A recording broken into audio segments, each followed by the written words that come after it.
Catherine Bernardo update. Yung post si Catherine sa kanyang Facebook account for Energen na endorsement niya. Sabi ni Catherine, a fun and productive day with Energen Philippines. Yun Ito yung video ni Catherine for Energen. Nutrition experts say, for a productive day, you need a good breakfast. Ano ba dapat ang good breakfast? Well, dapat nutritionally complete. May carbs, protein, fiber, vitamins, minerals, plus milk. Complete ba to? Don't worry. Sagot yan ng Energen.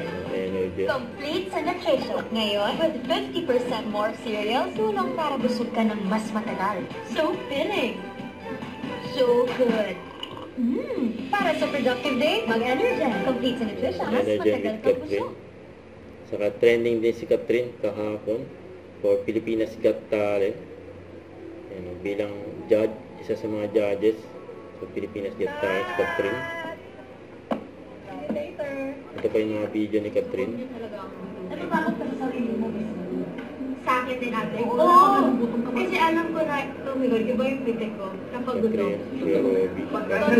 Ako pag gusto mo yung din pala siya. Kaya pag naman sa mga kailangan animals or insects, takot ako sa pag-animal snake. Meron si Donut, tapos binigyan ako ni Chike, yun yung ginawa. Don't forget to subscribe and click the notification bell for more updates. This is with your reaction like. Stay tuned for more videos. See ya.